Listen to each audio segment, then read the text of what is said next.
Alhamdulillah, puji syukur kita haturkan kehadirat Allah Subhanahu wa taala.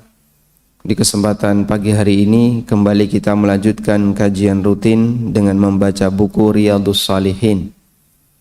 Dan insyaallah kita masih berada di bab tentang taubat, yang merupakan bab kedua dari buku Riyadhus Shalihin. Hadis yang akan kita baca adalah hadis pertama dari bab taubat, yaitu hadis dari Abu Hurairah radhiyallahu anhu.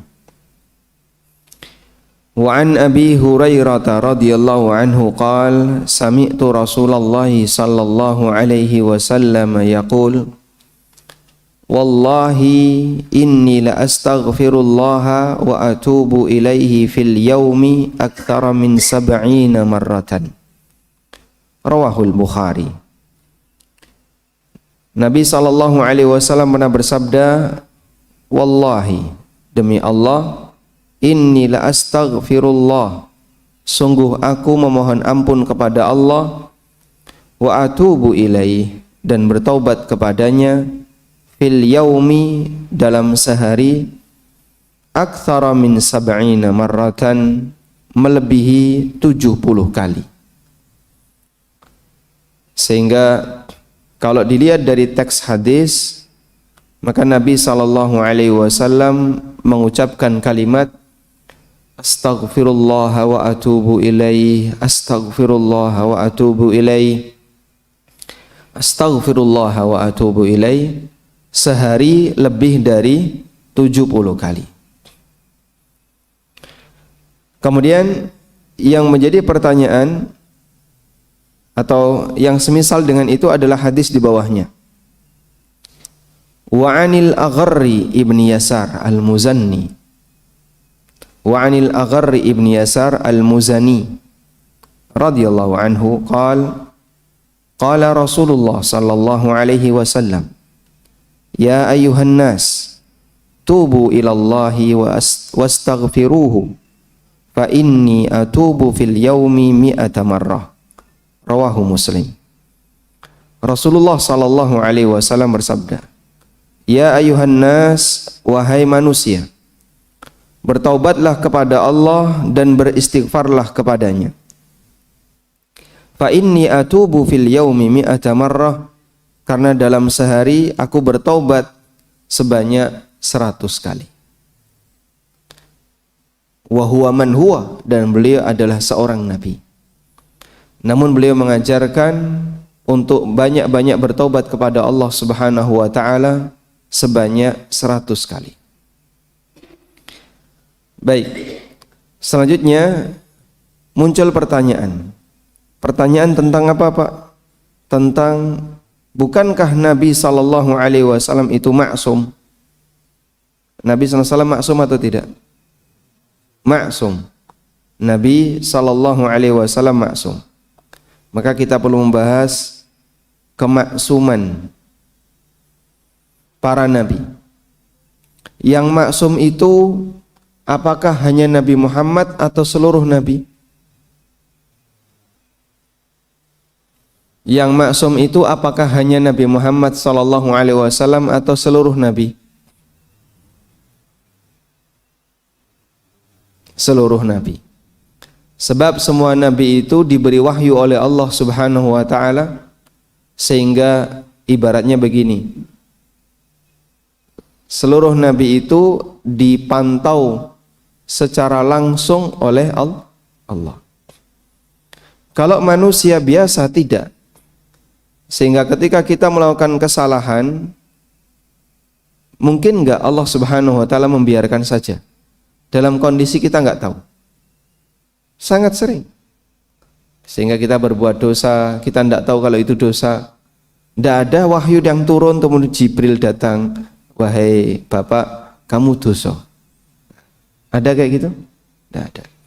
Sebab manusia biasa tidak mendapatkan wahyu, sehingga Allah Subhanahu wa taala tidak memberikan arahan secara langsung kepada makhluk atau kepada hamba yang dia bukan nabi. Tapi untuk para nabi, mereka maksum, dalam arti ketika nabi itu melakukan kesalahan, maka langsung ditegur oleh Allah Subhanahu wa taala. Sehingga ada pantauan langsung dari Allah. Nah, sekarang bagaimana status kemaksuman nabi? Ini kita bukakan keterangan dalam Lawami'ul Anwar Al-Bahiyah. Dan di situ ada beberapa keterangan yang disampaikan oleh para ulama. Wa qala al-allamah As-Sa'd At-Taftazani wa fi ismatihim fi sa'iri dhunubi tafsil wa huwa annahum ma'sumuna 'anil kufri qabla al-wahyi wa ba'dahu bil ijma'. Wa kadza an ta'ammudil kaba'ir 'indal jumhur wa innamal khilafu fi imtina'ihi bidalilis sam'i awil aqli wa amma sahwan fayajuzul aktharun qala wa amma as-saghair fatajuzu 'amdan 'indal jumhur khilafan lil jubai wa atba'ihi. Coba kita terjemahkan. Berkata Al-Allamah As-Sa'd At-Taftazani berkaitan dengan status kemaksuman mereka, yaitu para nabi, min sa'irid dzunub, dari semua bentuk dosa, tafsilun, di sana ada rincian. Ada rincian terkait status kemaksuman para nabi terhadap perbuatan dosa. Yang pertama, annahu ma'sumun 'anil kufri, mereka itu maksum dari tindakan kekufuran, baik sebelum dapat wahyu maupun setelah dapat wahyu, bil ijma', dengan ijma' kaum muslimin. Maka sekalipun Nabi Muhammad SAW itu terlahir di lingkungan musyrikin, tapi beliau dari mulai kecil sampai usia 40 menjelang dapat wahyu, Nabi SAW tidak pernah berbuat syirik. Sekalipun Nabi Ibrahim alaihissalam hidup di tengah orang-orang musyrikin, namun Nabi Ibrahim tidak pernah berbuat syirik. Sebab beliau sallallahu alaihi wasallam maksum dari kekufuran, baik sebelum dapat wahyu maupun setelah dapat wahyu. Wa kadza an ta'ammudil kaba'ir 'indal jumhur. Demikian pula beliau maksum an ta'ammudil kaba'ir, untuk secara sengaja melakukan perbuatan dosa besar. Mereka juga maksum untuk secara sengaja melakukan dosa besar menurut jumhur ulama. Sementara khilaf yang terjadi adalah apakah mustahil secara logika atau berdasarkan dalil Nabi itu tidak melakukan perbuatan dosa kecil. Wa amma sahwan, adapun Nabi itu lupa melakukan perbuatan dosa, fajawwazal aktsarun, menurut mayoritas ulama itu mungkin terjadi. Nabi SAW lupa melakukan perbuatan dosa yang itu nilainya dosa kecil, mungkin saja terjadi. Wa amma saghair, adapun dosa kecil, fatajuzu amdan, maka boleh terjadi baik dilakukan secara meskipun dilakukan secara sengaja, indal jumhur, menurut pendapat mayoritas ulama kaum muslimin, khilafan lil jubai, yang ini menyalahi pendapatnya Al-Jubai, Abu Ali Al-Jubai, tokoh Mu'tazilah. Abu Ali Al-Jubai wa atba'ihi, dan para pengikutnya, berarti para Mu'tazilah. Wa tajuzu sahwan bil ittifaq, dan boleh saja seorang nabi lupa melakukan dosa kecil bil ittifaq, dengan sepakat ulama, illa ma yadullu alal khassah, kecuali perbuatan dosa yang menunjukkan kehinaan, seperti mencuri, kasari qati luqmatin, seperti mencuri walaupun hanya sesuap, wat tatfif, atau beliau melakukan tatfif bihabbatin. Tatfif itu nyalai timbangan, nimbangnya dikurangi atau dilebih-lebihkan, itu namanya tatfif.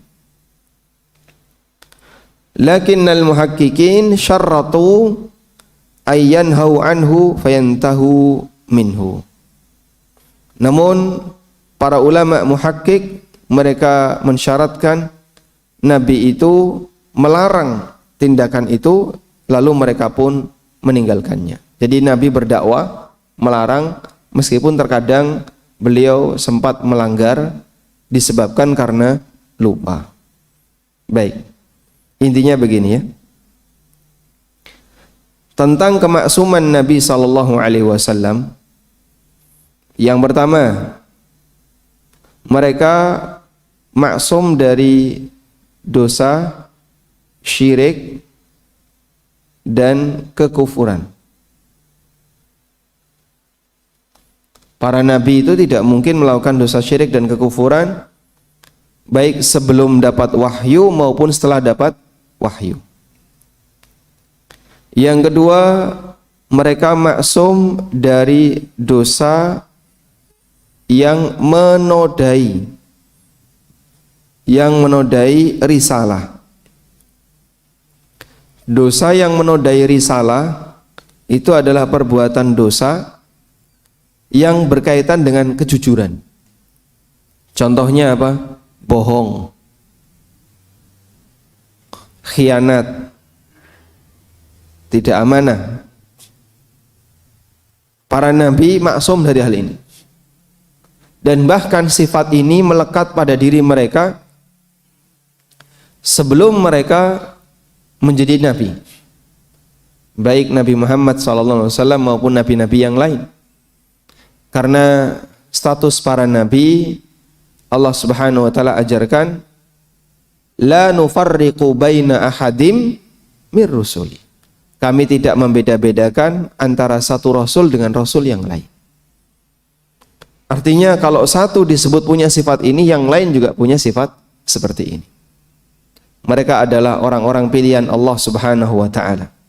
Meskipun yang terbaik adalah Nabi kita Muhammad sallallahu alaihi wasallam.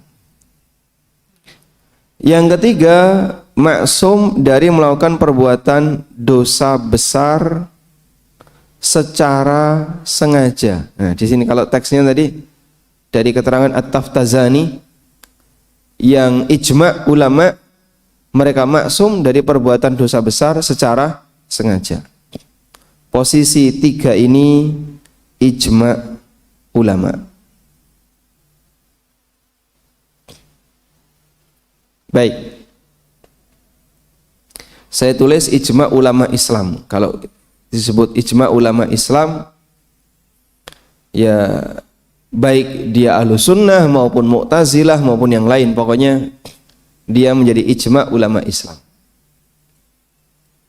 Selanjutnya, maksum dari dosa besar tapi tidak sengaja. Apakah Nabi itu maksum dari perbuatan dosa besar yang tidak sengaja? Menurut jumhur, maksum. Ini berdasarkan pendapat jumhur. Berarti ada pendapat yang lain yang mengatakan tidak. Kok sampai ada yang berpendapat seperti itu, Pak? Kasusnya seperti apa? Nabi Musa alaihissalam itu pernah nempeleng orang kafir sampai mati, sebelum ada izin dari siapa? Dari Allah Subhanahu wa taala. Nabi Yunus alaihissalam meninggalkan kaumnya dalam kondisi murka, dalam kondisi marah, sebelum ada izin dari Allah untuk meninggalkan kaumnya. Wa dhannuni idh dhahaba mughadiban fa dhanna an lan naqdira alaihi. Dan Nabi Dhunnun, yaitu Nabi siapa? Dhunnun itu? Dhunnun Nabi siapa, Pak? Nabi Yunus. Idh dhahaba mughadiban, ketika dia minggat dengan keadaan marah, meninggalkan kampung tempat dia berdakwah sebelum ada izin dari Allah Subhanahu wa taala. Makanya Allah perintahkan agar Nabi Muhammad SAW jangan tiru-tiru Yunus. Coba, Nabi Muhammad SAW dikasih peringatan oleh Allah, jangan tiru Yunus. Wala takun kasahibil huti idh nada wa huwa makdzub. Janganlah kamu seperti sahibul hut. Sahibul hut itu siapa? Yang ditelan ikan? Yunus. Idh nada wa huwa makdzub, ketika beliau berdakwah sambil emosi. Artinya Nabi Muhammad SAW diperintahkan untuk perbanyak sabar, dan sabarnya beliau itu tertinggi di antara para nabi yang lain. Makanya beliau menjadi ulul azmi yang paling tinggi. Ulul azmi itu artinya apa, Pak? Pemilik tekad yang paling kuat. Dan tekad yang paling kuat itu butuh sabar yang paling kuat. Sehingga kalau orang itu tidak sabar, jadi tekadnya kurang kuat, akhirnya terjadi ya tadi marah, terus mutung dan seterusnya. Karena itu di sini kenapa ada pendapat jumhur yang menyebutkan bahwa seorang nabi bisa saja melakukan dosa besar tidak sengaja. Tidak sengaja itu dalam arti karena lupa, karena emosi yang berlebihan dan seterusnya. Nabi Musa alaihissalam ketika turun dari gunung membawa apa?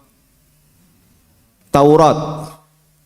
Melihat Bani Israel nyembah patung pedet. Apa yang dilakukan?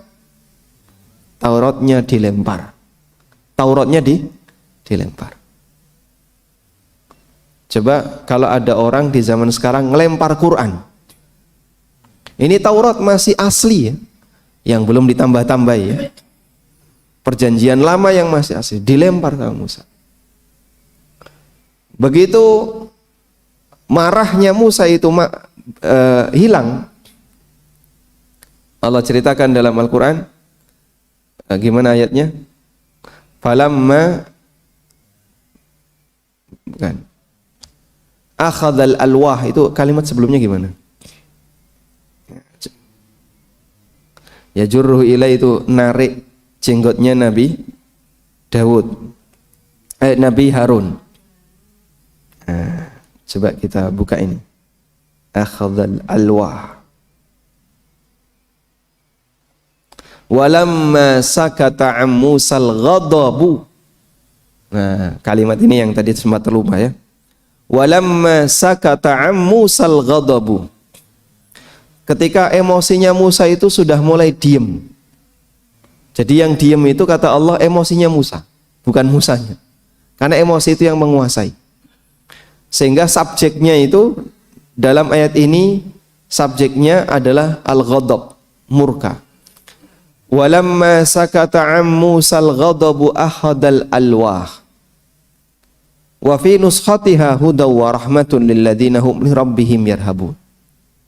Ketika emosinya Musa itu sudah mulai reda, akhadhal alwah, beliau jumputi itu Pak, ngambili lembaran-lembaran itu.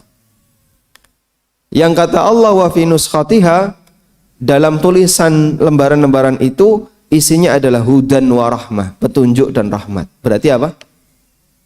Firman Allah. Sehingga Musa ketika emosi sampai melempar Taurat. Dan itu perbuatan apa? Perbuatan apa Pak? Dosa besar. Melempar Quran kan dosa besar.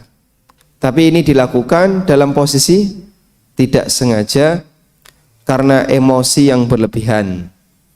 Dan inilah yang dijadikan dalil oleh para ulama bahwa emosi itu bisa sampai pada tingkatan ighlaq. Nah, tidak sengaja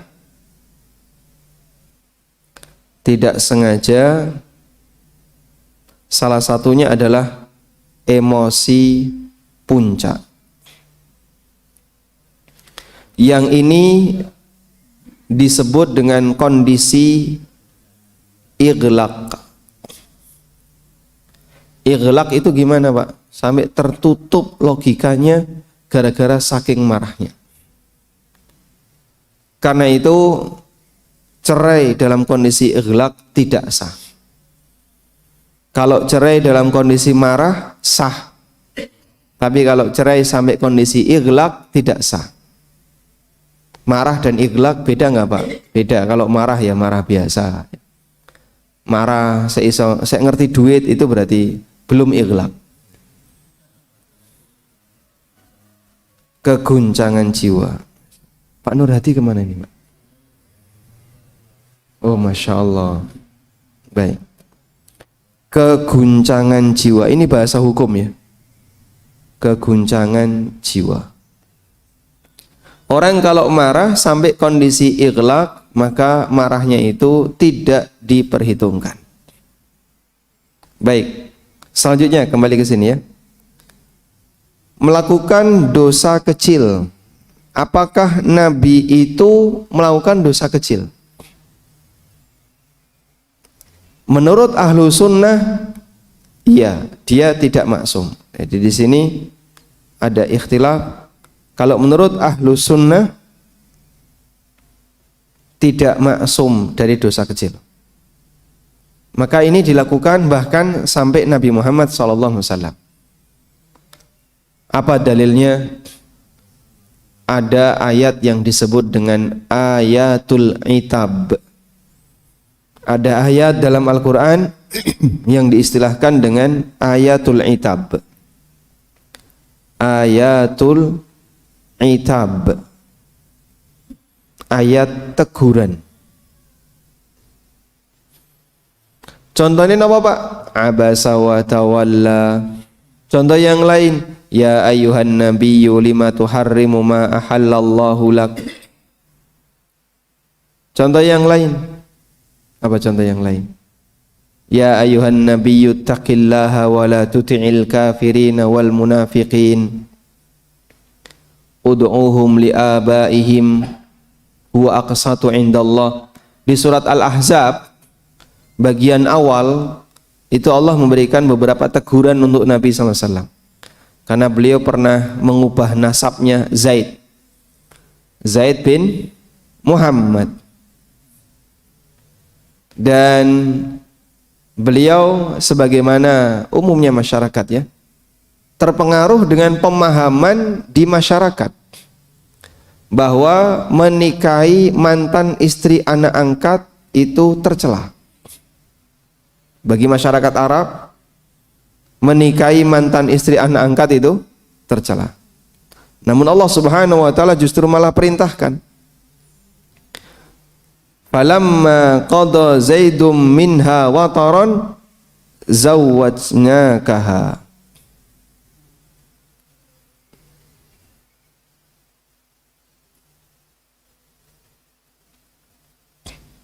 Ada di surat Al-Ahzab ayat 37. Allah ingatkan, wa ittaqulu lilladzi an'ama Allahu alaihi wa an'amta alaihi amsik alaika zaujak. Ingatlah ketika engkau, wahai Muhammad, mengatakan kepada orang yang Allah telah beri nikmat dan engkau juga telah beri nikmat kepadanya, yaitu Zaid bin Haritha. Amsik alaika zaujak. Jangan kau ceraikan istrimu, Zainab bintu Jahsh. Wattaqillah. Dan bertakwalah kepada Allah. Lalu Allah katakan, wa tukhfi fi nafsika mallahu mubdi. Dan kau Muhammad menyembunyikan dalam dirimu yang Allah akan buka itu. Kalau Al-Quran itu buatan Muhammad, ayat ini pasti tidak ada. Kalau Al-Quran itu adalah buatan Nabi Muhammad sallallahu alaihi wasallam, tidak mungkin ayat ini ada dalam Al-Quran. Karena dalam ayat ini Allah mengatakan, wa tukhfi fi nafsik. Dan engkau wahai Muhammad menyembunyikan dalam hatimu mallahu mubdi, di mana Allah akan membukanya. Allah akan membongkar rahasia itu. Wa takhshan nas, dan kau takut kepada masyarakat. Wallahu ahaqqu an takhsha, padahal Allah lebih berhak engkau takuti. Falamma qada Zaidum minha watara. Dan yang dimaksud di sini adalah Nabi sallallahu alaihi wasallam tidak ingin nanti kalau saya nikah dengan Zainab, apa kata orang? Sementara masyarakat punya pemahaman umum di masyarakat, siapa yang menikahi mantan istri anak angkat, wah itu dianggap sebagai perbuatan yang tercela. Kok tego banget gitu ya. Apa ora ana wong wedok liyane, bahasa lainnya kayak gitu. Tapi Allah Subhanahu wa taala menghendaki ini akan terjadi. Sehingga Allah tetapkan Zaid yang sebelumnya adalah anak angkatnya Nabi Muhammad SAW. Allah perintahkan untuk dinikahkan dengan Zainab. Datang Nabi SAW melamar Zainab. Untuk siapa? Untuk Zaid. Bukan untuk diri beliau. Zainab tidak mau. Karena Zaid mantan budak dan Zainab wanita terhormat, terpandang dari kalangan suku Makhzum. Suku Makhzum itu sukunya siapa? Abu Jahal. Dan Bani Makhzum dengan Bani Hashim itu dua suku yang berada di puncak kehormatan. Ya, bahasa kita ya darah biru. Itu Bani Makhzum dan Bani Hashim. Tapi yang mau dinikahkan laki-lakinya mantan budak, Zaid bin Harithah. Zainab tanya, "Ya Rasulullah, ini pilihan atau wahyu?" Jawab Nabi SAW, "Ini wahyu." Zainab, "Sami'na wa ata'na." Tidak ada pilihan yang lain. Kami taat kalau itu wahyu. Sehingga terjadilah pernikahan antara Zaid dengan Zainab. Tapi keluarganya tidak harmonis. Dan Zaid punya keinginan untuk menceraikan Zainab. Dan Nabi SAW berharap Zaid menceraikan Zainab. Agar nanti Zainab bisa lepas dari Zaid. Maka Allah Subhanahu wa taala sebutkan, "Wa tukhfi fi nafsika mallahu mubdi," kau sembunyikan dalam hatimu yang Allah akan menampakkan itu. "Wa takhshan nas," dan kau khawatir dengan komentar masyarakat. Kita tunggu sejenak.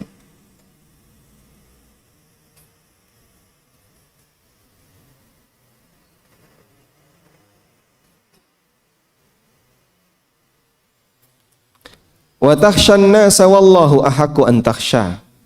Dan kau takut kepada masyarakat, kau takut komentar orang, padahal Allah lebih layak untuk kau takuti. Baik. Andaikan Al-Qur'an itu ditulis oleh Nabi Muhammad sallallahu alaihi wasallam, kata Aisyah, ayat ini enggak bakalan ada dalam Quran.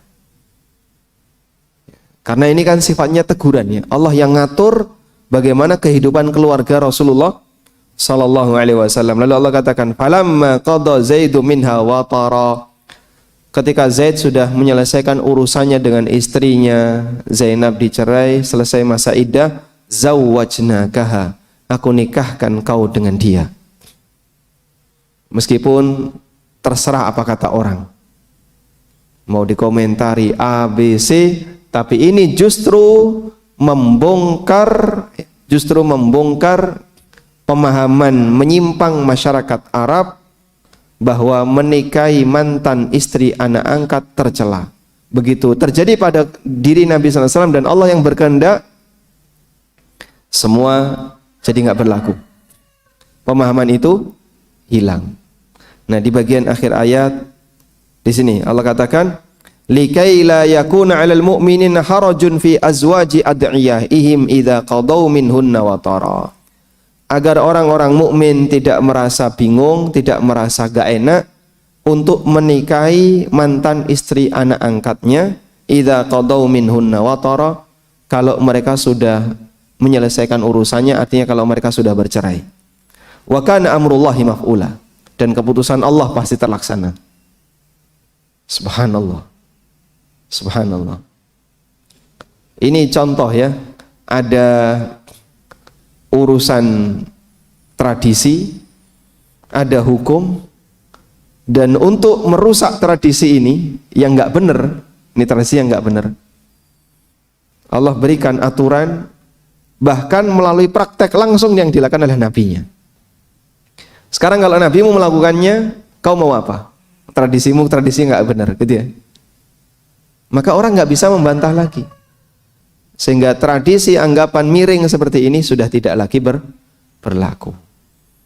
Makanya banyak di antara tradisi-tradisi yang nggak benar, yang ketika Nabi SAW itu hadir di tengah masyarakat, tradisi itu tetap bertahan.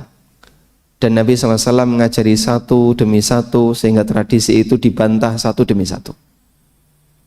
Contohnya, ya, pantangan nikah di bulan Syawal. Bagi masyarakat Arab itu sama seperti di tempat kita, Pak, Ulan Suroh. Cuman beda bulan ya. Sama-sama punya keyakinan bulan Sial.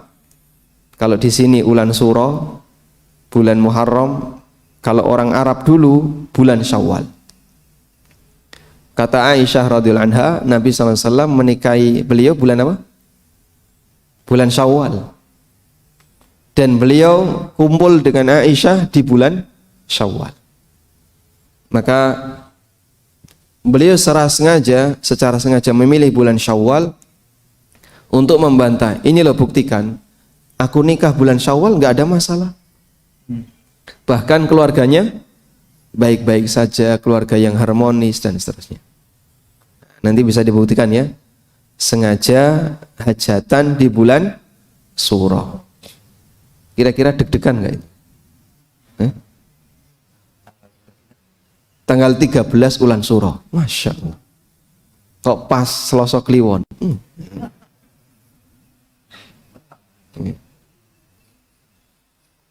Calon suami istri omahe ingkur-ingkuran. Sing siji madhep ngulon, siji madhep ngetan. Untuk menginformasikan kepada masyarakat bahwa yang seperti ini nggak ada masalah. Kalian itu takut dengan sendirinya, padahal aslinya tidak ada apa-apa. Baik, nah dari situlah kemudian Ahlussunnah memahami untuk dosa kecil Nabi itu tidak maksum. Dan ini juga terjadi pada nabi-nabi sebelumnya, termasuk pada Nabi Adam alaihissalam.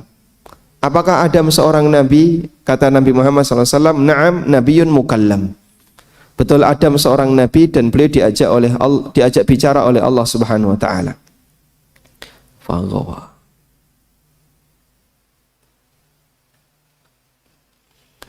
Allah berfirman di surat Thaha bercerita tentang Adam. Fa'akala minha. Adam dan Hawa makan pohon itu, buah khuldi yang disebut oleh iblis dengan apa? Pohon khuldi. Fabadat lahuma sawatuhuma. Lalu aurat besarnya kelihatan, langsung buka baju yang diberikan oleh Allah di surga. Itu langsung hilang. Sehingga aurat Adam kelihatan.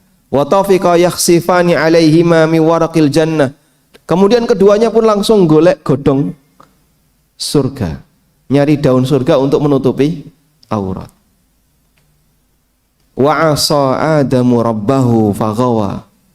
Adam durhaka kepada Rabbnya dan dia menyimpang. Allah sebut perbuatan Adam itu dengan maksiat. Wa asa Adamu rabbahu faghawa. Adam durhaka, maksiat kepada Rabbnya, faghawa. Tsumma jtabahu rabbuhu fataba alaihi wa hada. Kemudian Allah pilih beliau dan dia bertobat serta dia mendapatkan petunjuk. Masya Allah. Jadi ini semuanya berkaitan dengan kondisi kemaksuman para nabi, di mana menurut Ahlussunnah nabi itu maksum, tidak maksum dari dosa kecil. Nah, tapi di sini menurut Mu'tazilah para nabi itu maksum dari dosa kecil. Dan ini akidahnya Mu'tazilah. Sehingga tidak mungkin nabi itu melakukan dosa kecil, maksum. Tapi ini pendapat yang justru dinilai salah oleh ulama Ahlussunnah. Nah, dari sinilah kita bisa memahami arti dari istighfar. Istighfar Nabi sallallahu alaihi wasallam. Kenapa Nabi SAW istighfar? Karena beliau masih melakukan dosa kecil. Bentuknya apa saja Pak? Wallahu alam, yang jelas beliau masih melakukan itu dan terbukti ada beberapa ayat yang isinya teguran untuk beliau sallallahu alaihi wasallam. Walhamdulillahi rabbil alamin. Selesai 2 hadis dari kitab Riyadhus Shalihin. Cukup? Kita bubar sekarang. Ada yang mau disampaikan? Monggo, Pak. Masya Allah.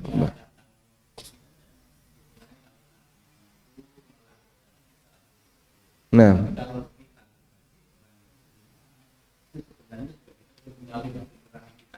baik. Ya, itu melalui hati nurani kita bahwa yang kita lakukan itu benarnya kita sudah terasa, oh ini salah, ini dosa. Itu sebenarnya adalah terasa, Pak, itu. Ya, jadi melalui hati nurani. Tapi kalau Rasul kan ditegur langsung oleh Allah. Nah, tinggal kita itu adalah mensikapi dengan hati nurani kita. Mau nggak kita mau membaca hati nurani kita bahwa yang kita lakukan ini sebenarnya ini salah atau ini benar, gitu, Pak.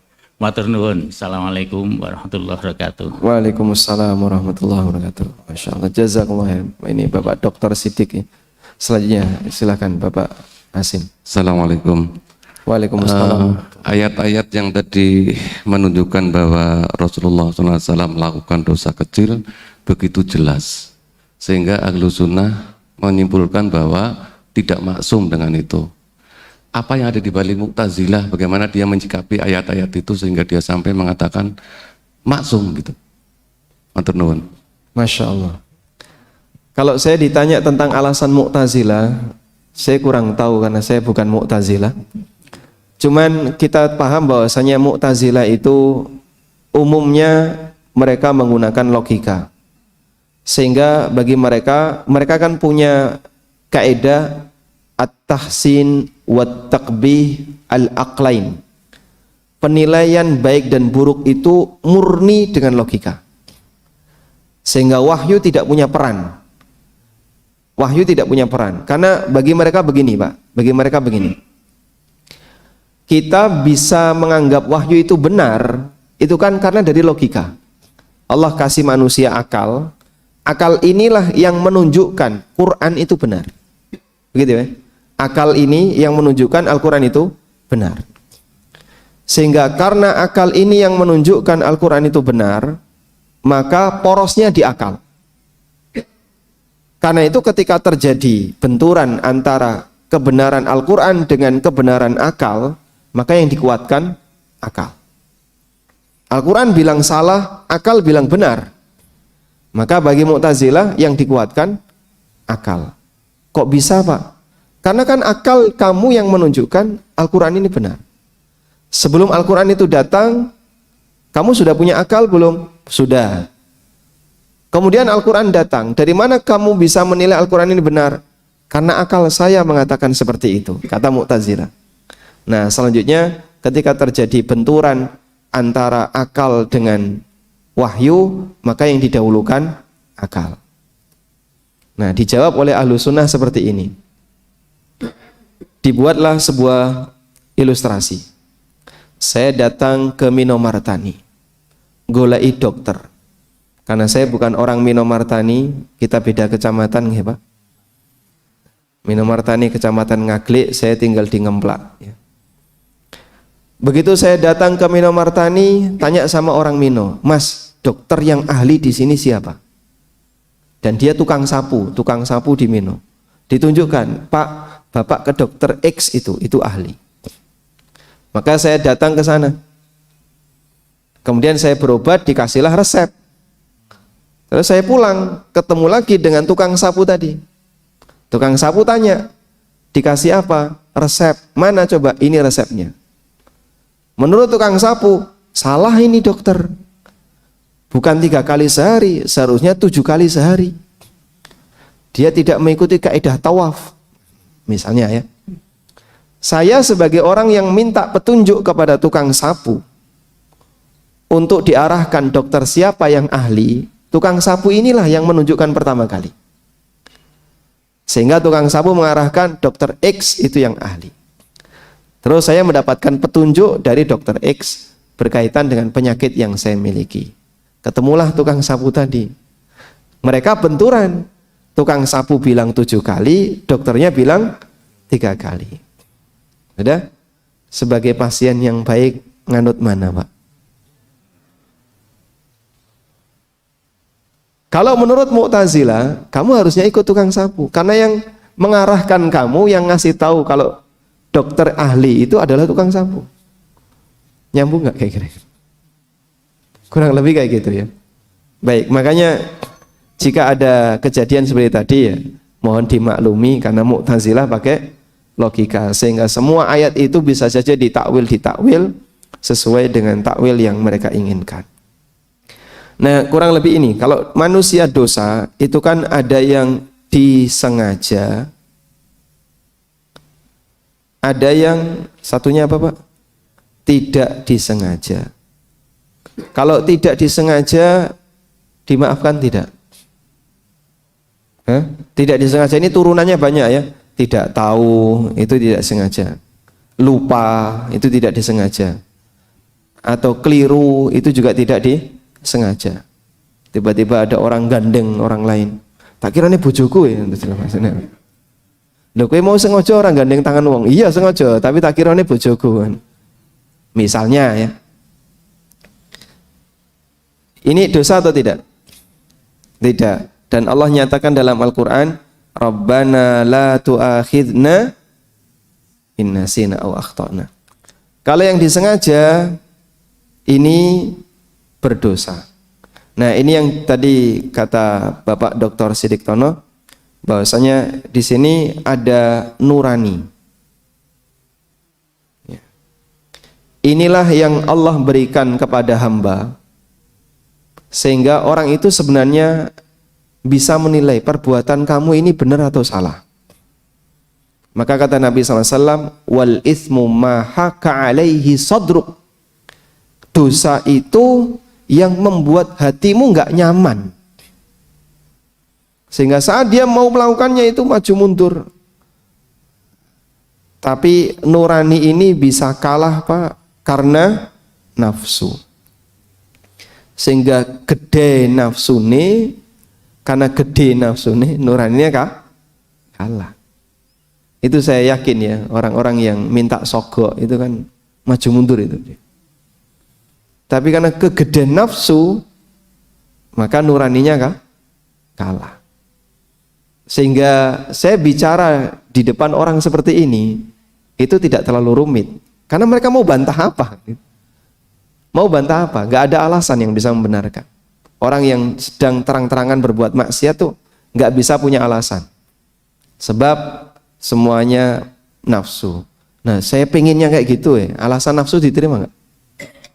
Hawa nafsu itu, semua alasan hawa nafsu tidak pernah diterima. Kita kan punya banyak pendorong ya. Hawa nafsu itu pendorong, logika itu pendorong. Alasan logika masih bisa diterima. Tapi kalau sudah hawa nafsu, tidak ada Pak orang yang mau menerima alasan hawa nafsu. Satu-satunya alasan yang tidak diterima itu hawa nafsu. Wallahu alam. Udah kelewat batas nih.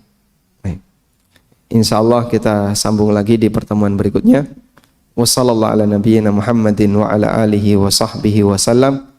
Wa akhiru da'wana anil hamdulillahi rabbil alamin. Subhanakallahumma wa bihamdika asyhadu an la ilaha illa anta astaghfiruka wa atubu ilaik. Wassalamualaikum warahmatullahi wabarakatuh.